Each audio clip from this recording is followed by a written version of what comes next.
We didn't make a film about the rise and great success of a hustler. We made a film about a guy who has all the creature comforts, all the material possessions that any black person can see. The 1972 movie, Superfly, looked like a story about power, style, and beating the system. But the real story, hidden for decades, is one of secret struggles, shocking crimes, and a tragedy that destroyed its star. What you saw on screen was only half the story. The real secrets start with a script that barely even existed.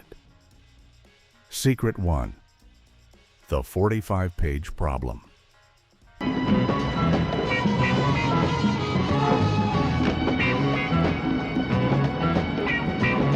The first script for Superfly was a disaster.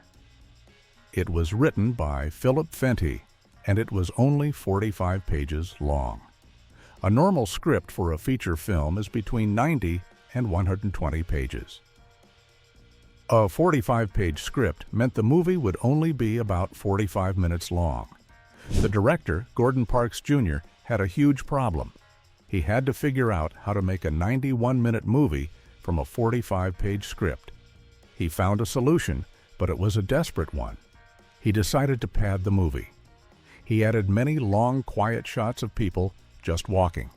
He also took the driving scenes and made them much, much longer during the final edit. The famous, moody style of Superfly, with long shots of Priest's car cruising through Harlem, was not a brilliant artistic choice. It was a fast solution to a basic problem. The movie's script was half empty, so the director filled the screen with style. But this mistake-driven still would become the film's most iconic feature. The question is, who would write a script that was only 45 pages long? Secret 2. The Ad Man and the Magazine. I have a contact for some weight. What are you doing late tomorrow night? I got to pick up about 1. Philip Fenty was not a Hollywood screenwriter. He was an advertising executive from Cleveland, Ohio. He worked at a black-owned ad agency and wanted to use the skills he learned making commercials to write his own film. He did not invent the idea of Youngblood Priest from nothing. He was inspired by a real person. In 1971, he saw a cover story in New York Magazine. The story was about a real-life rising black dealer. The title of the article was "The Man with the Golden Nose." Fenty saw this article and had an idea. He would combine the slick, fast style of a TV commercial with the gritty, real-life story of this new kind of street hustler. The main character of Superfly was born from a magazine article and an ad man's imagination. Fenty had the idea, but he did not know the world. He needed someone who understood the streets, the fashion, and the attitude. He turned to his childhood friend, but his friend's reaction almost killed the movie before it even began. Secret 3. The Man Who Said No. Fenty's friend from Cleveland was a man named Nate Adams. Fenty went to Adams and told him his idea.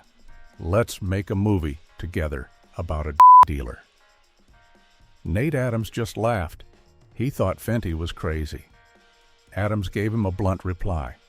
He said, "Nah, ain't doing no movies. We ain't got no shot at doing a movie."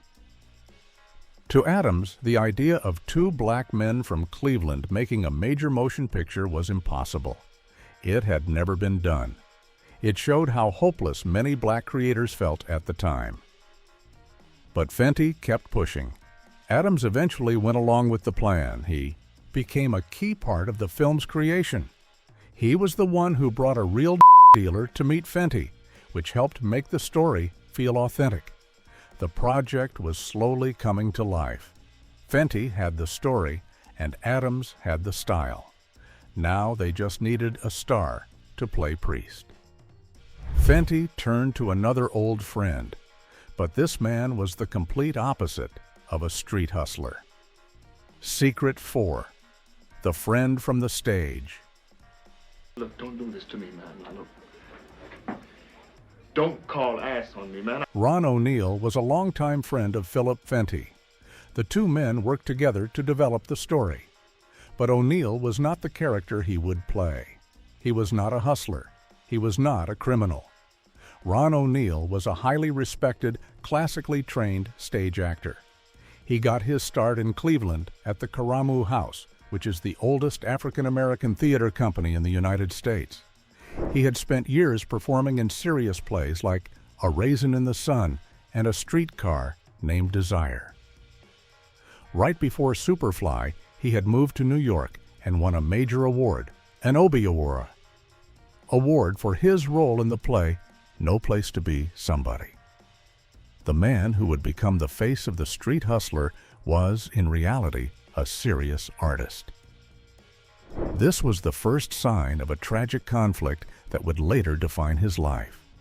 The real Ron O'Neill was the opposite of Youngblood Priest. This small team of friends now had a short script, an authentic style, and a serious star. But they had no money, and no Hollywood studio would ever fund a movie like this. They would have to get the money from a very unusual place.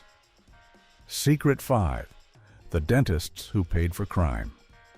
Superfly was not a Hollywood movie. It was one of the first films financed almost entirely by African Americans. The producer, Sig Shore, was a white man, but he grew up in Harlem and had deep connections in the black community. Shore went to local black business owners and asked for money. He had to drum up investors one by one. The first major investors to say yes were not movie people. They were two black dentists from Harlem. Their names were Connie Jenkins and Ed Allen. These two dentists gave large contributions to get the film started. The movie was literally funded by the community it was about. Money from local black businesses and professionals was being used to create a film that the rest of the world would soon condemn. But the dentist money was not enough. The film was constantly running out of cash. The producers had to risk their own futures to keep the cameras rolling. Secret 6: 5 Credit Cards and a Dream. The production was a low-budget operation, but it was really a no-budget operation. Money was always an issue, all the way through shooting. The team got so desperate they started paying for the movie with their own personal money. Screenwriter Philip Fenty put film expenses on his 3 personal credit cards. Producer Sig Shore used 2 of his own credit cards. They were floating a feature film on personal debt. This was not a smart business move. It was a gamble. If the movie failed, Fenty and Shore would be financially ruined. They were betting their entire lives on this one idea. Even with 5 credit cards, it still was not enough. The director, Gordon Parks Jr., was forced to make the most difficult and embarrassing phone call of his life. He had to call his father, the one man who was also his biggest rival. Secret 7: The Father Who Saved the Film. There's Norman Alley, the man who shot this wonderful footage.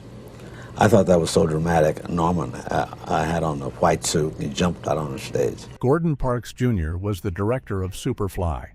His father was the legendary Gordon Parks Sr., a famous photographer and director. Parks Sr. was a Hollywood giant. He had just directed the other massive blaxploitation film, Shaft. He was a huge success. His son, meanwhile, was failing. Gordon Parks Jr. ran out of money. The credit cards were maxed out. The dentists had given all they could. In a last-ditch effort, Parks Jr. had to call his famous dad and ask him for money to finish Superfly. His father agreed. The success of Shaft literally paid for the survival of Superfly. The 2 biggest rival films of the genre were now secretly linked by this family bailout. This was more than just embarrassing for the director. For the film's star, Ron O'Neill, it was a secret, bitter, and personal insult. Secret 8: The Star Who Was Too Light. Here is one of the deepest and most personal feuds hidden behind the scenes. Before Ron O'Neill was ever cast as Youngblood Priest, he had auditioned for the lead role in Shaft. He wanted to be John Shaft, but the director of Shaft, Gordon Parks Sr., rejected him. The reason O'Neill was rejected was a punch to the gut. Parks Sr. told O'Neill he was too light-skinned to play the part. Now, years later, O'Neill was starring in Superfly, the rival film, and his own director, Parks Jr., had to go to the very man who had rejected O'Neill for not being black enough and ask him for money. O'Neill was forced to see his film get saved by the man who had personally insulted him. This crew was now running on borrowed money and simmering feuds. They had no money for permits. They had to make their movie just like the characters in their script. They had to become outlaws. Secret 9: Stealing Power from the City. The lack of money and permits meant the crew had to break the law to film.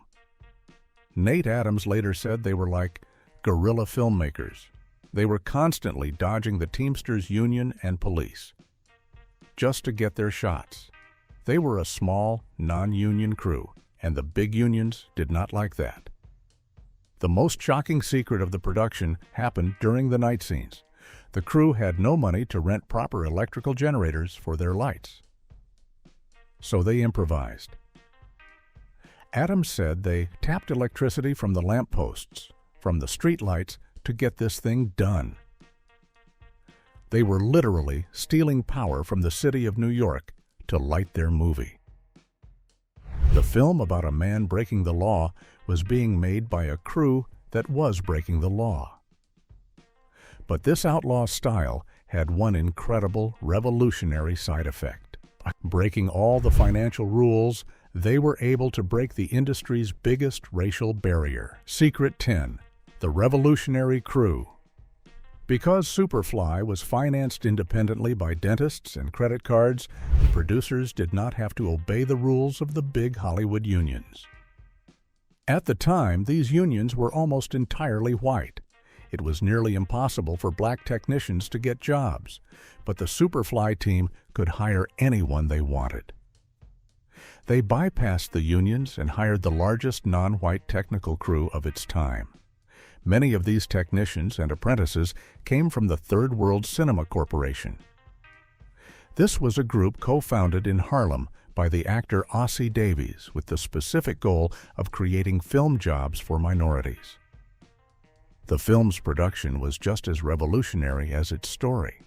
It was a movie funded by the black community and filmed by the black community.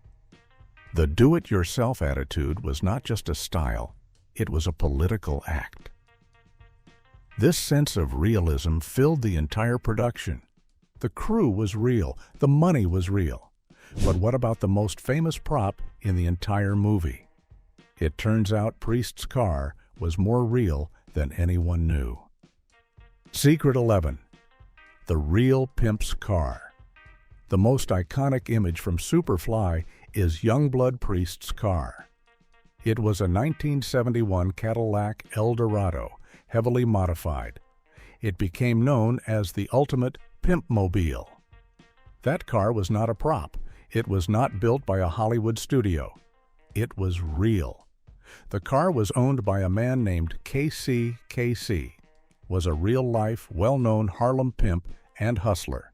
The film crew had no money to build a custom car like that. So they went straight to the source. They found Casey and asked him if they could borrow his personal car for the movie. He agreed. When you see Ron O'Neill driving through Harlem, he is driving the actual car of a real-life hustler. This is the ultimate example of their guerrilla filmmaking. Casey gave them his car, but he wanted one more thing in return. He wanted to be in the movie. Secret 12: The Pimp in the Nightclub. The producers agreed to Casey's demand. If you watch the flashy nightclub scene in Superfly, look closely. You can see Casey himself. The real Harlem pimp who owned the car makes a brief appearance in the movie. This is where the line between fiction and reality completely disappeared. In that one scene, you have a real hustler. Standing next to the actor playing a hustler, that actor is wearing clothes inspired by the real hustler. And after the scene, the actor will get into the real hustler's car to drive home. The world of Superfly was not a fantasy, it was a documentary in disguise. The car was real, the pimp was real, and the man who designed the film's legendary clothes, he was the most real of all. Secret 13, the designer who lived the life. The film's iconic fashion, from the long leather coats to the sharp suits, was created by costume designer Nate Adams. This is the exact same Nate Adams from the beginning of Our Story. He was Philip Fenty's childhood friend. He was the one who at first said, "N, s'ain't doing no movies." After he joined the production, he also took a small acting role as a dealer. He was the man who knew the streets. He developed the signature look for Priest and the other characters. Some of the clothes even came from the actors' own closets.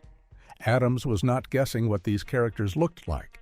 He was documenting a style that he saw every day in Harlem. He was designing from real life. The entire set was filled with these strange, hidden connections. But the strangest of all was a secret link between the two main actors. It was a coincidence so bizarre, it feels like a hidden code. Secret 14, the other priest. In Superfly, Ron O'Neal plays Youngblood Priest. His partner and best friend is Eddie, played by the actor Carl Lee. This is where the secret is hidden. 8 years earlier, in 1964, Carl Lee starred in another classic movie about Harlem life. That film was called The Cool World. Carl Lee did more than just act in The Cool World. He also co-wrote the screenplay. And what was the name of the character Carl Lee played in The Cool World? His character's name was Priest. This is a stunning coincidence. The actor playing Priest's partner in Superfly had already played a character named Priest in another major Harlem film. It was a hidden connection between two of the most important black films ever made. Back on the set of Superfly, however, a real fight was brewing. It was about one specific sequence. It was a fight between the director and the star. And the star, Ron O'Neal, believed this one scene was poisoning his own movie. Secret 15, the cocaine commercial. One of the most controversial parts of Superfly is a montage. It shows how Priest's 30 kilos of cocaine are prepared, distributed, and used by people all over the city. The entire sequence is not live action. It is just a series of still photographs set to music. The director, Gordon Parks Jr., was a famous still photographer, just like his father. He took all the pictures for the montage himself, but Ron O'Neal hated it. He, the serious stage actor, was horrified by this sequence. He felt it was the one part of the film that truly glorified use. He did not keep his opinion to himself. He actively protested the scene, creating a major feud with his own director. Secret 16, the star's protest. Ron O'Neal was very public about his hatred for the cocaine montage. He famously condemned the sequence. He called it nothing more than a commercial for. This was the source of the conflict that would haunt him. O'Neal felt the movie was supposed to be a serious story about a man trying to escape a life of crime. He believed this one sequence celebrated that life. It turned his character's one last deal into a party. O'Neal was right to be worried. This one scene would come to define the entire movie, and it would be the first link in a chain of events that haunted Ron O'Neal for the rest of his life. But he was not the only artist who had a problem with the film's message. The man hired to write the music saw the exact same danger, and he used his music to fight back. Secret 17, the script's secret conscience. Curtis Mayfield was hired to write the soundtrack for Superfly. The producers gave him the script. When he read it, he saw the same problem Ron O'Neal did. The film made the drug dealer look like a hero. Mayfield was worried. He did not want to write music that celebrated this, so he made a secret decision. He decided his lyrics would be against the film's message. His soundtrack would be a critique of the movie. He later said he wanted his music to be the film's conscience. He would be a commentator, speaking to the audience and warning them about the very characters they were watching on screen. The producers thought they were getting party songs. Instead, Mayfield delivered an anti-drug masterpiece, and it all started with a 5-minute burst of inspiration for a character who was not even the hero. Secret 18, the song that came in 5 minutes. Mayfield's son, Todd, later told the story. His father read the Superfly script while sitting on an airplane. He was not drawn to the hero, Priest. Instead, he said he started feeling very deeply bad for Freddy. Fat Freddy is the unfortunate stooge in the film. He is the friend who gets caught and killed. Mayfield felt that Freddy was the most real character. He said that while you might not know many pimps or drug dealers, we do meet quite a few Freddys. He went to the Fender Rhodes piano in his basement and wrote the song Freddy's Dead in only 5 minutes. His son remembers finding balled-up pieces of paper on the floor, all with the words "Freddy's Dead" written on them. The first and most famous song from the film was not about the winner. It was about the victim. This proved Mayfield's true intention. This conscience-driven music was so powerful it did something almost unheard of in movie history. Secret 19, the soundtrack that ate the movie. The Superfly soundtrack was a massive surprise hit. Record executives did not think an album with such dark, socially aware lyrics could sell. They were wrong. The album spawned 2 million selling hit singles, Freddy's Dead and Superfly. The album was a runaway success. It was so successful that it did something incredible. The soundtrack outgrossed the movie it was made for. This is one of the very few times in history that has ever happened. Mayfield's anti-drug critique of the film was more popular and made more money than the film itself. The audience connected with the warning in the music even more than the fantasy on the screen. But this legendary album was hiding a dark secret of its own. It was a masterpiece built on a bitter betrayal. A betrayal that ended a friendship and a creative partnership forever. Secret 20, the partner who was erased. Curtis Mayfield wrote the songs and the lyrics, but he did not write the complex, sweeping orchestral arrangements. That was done by his partner, a man named Johnny Pate. Pate was a legend in the jazz world and Mayfield's longtime collaborator. A bitter fight broke out between the two men over 2 instrumental songs on the album, Junkie Chase and Think. Pate claimed he did more than just arrange these songs. He claimed he wrote the melodic lines for both of them. He demanded a co-writing credit. Mayfield, the businessman, refused. He said Pate was just an author for hire who had been paid for his service. He would not share the credit. Pate was furious. He felt his creative contribution was being stolen. The fight got public, and it got ugly. And the final album contains a hidden, permanent insult. Secret 21, the final insult. Johnny Pate went to the press. He told Jet magazine that Mayfield was ego-tripping and taking credit for things they didn't do. Mayfield fought back hard. He filed a lawsuit against Pate for $1 million for defamation of character. But the real final insult is hidden in the album's credits. If you look at the liner notes, you will see Pate's credit. It reads, "Successfully arranged and orchestrated from the original dictations of Curtis Mayfield by Johnny Pate." That one word, dictations, was a legal weapon. It was chosen specifically to erase Pate's claim of being a co-writer.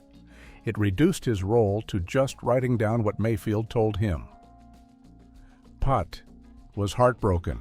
The two men, who had been close friends and collaborators, never spoke or worked together again. The most soulful album of the decade was the product of a soulless betrayal. The film, meanwhile, was finally released. It was a massive, instant success. It even knocked The Godfather out of the #1 spot at the box office for a time. But just as Ron O'Neal and Curtis Mayfield had feared, the public backlash was immediate and brutal. Secret 22, Super Genocide. Civil rights groups were furious. They saw the film as a poison. The NAACP and the Congress of Racial Equality, or CORE, immediately condemned the film. They were angry that the film glorified a dealer, a degenerate black image. A new protest group was formed specifically to fight this movie. It was called BANG, which stood for Blacks Against Narcotics and Genocide. They picketed theaters that showed the film. They held up signs calling the movie Super Genocide. The film's creators were stunned. They thought they were making a film about black independence. But the civil rights establishment saw it as a film that encouraged the destruction of the black community. The controversy needed a name, and the name that was invented to attack Superfly would end up defining an entire decade of film. Secret 23, the birth of a dirty word. The term blaxploitation was not a compliment. It was an insult, and it was invented because of Superfly. The term was coined by Junius Griffin, the president of the NAACP's Beverly Hills Hollywood branch. He used the word to describe films, and Superfly specifically, that exploit black audiences. He said they encouraged black people to embrace destructive ideals. Griffin said these films were just a way for white corporations, like Warner Brothers, to get rich by selling negative images to black people. This is a secret most fans do not know. Superfly is not just an example of a blaxploitation film. It is the prime example. The very word that defines the genre was created to attack this specific movie. The protests, the new, ugly word, all of it stuck to one person, the star, Ron O'Neal. The role that made him a legend also destroyed him.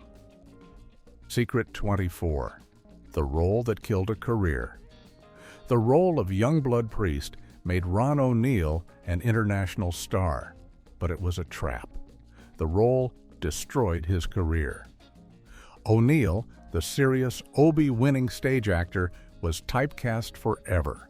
He said in an interview, "Outside New York, people assumed I really was a hustler." His promising career died a slow death. Hollywood would only offer him roles as pimps, dealers, or gangsters. He ended up in small supporting roles in films like Red Dawn, playing a Cuban officer. The image of Priest was so powerful that it erased the real Ron O'Neal. He was trapped inside the fur coat. The role that was supposed to be his big break became a curse that limited his options for the rest of his life. O'Neal made one last, desperate attempt to escape the shadow of Priest.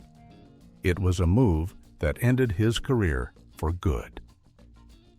Secret 25, the tragic final act. In 1973, 1 year later, Ron O'Neal directed and starred in the sequel, Superfly TNT. He used the film to try and fix the first film's message.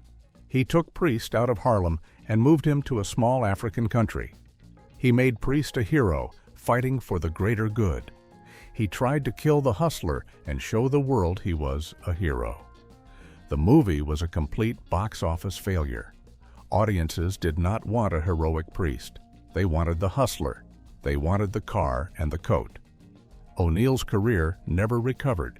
He spent the next 30 years as a talented actor relegated to supporting roles. A friend said he was not pleased with most of what I've had to do. After a long battle with pancreatic cancer, Ron O'Neal died in 2004.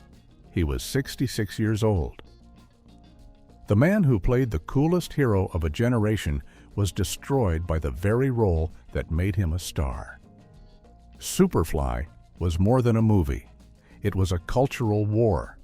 It was an outlaw production, a musical masterpiece born from betrayal, and a tragedy that cost its star everything. The film's real story was happening just off camera.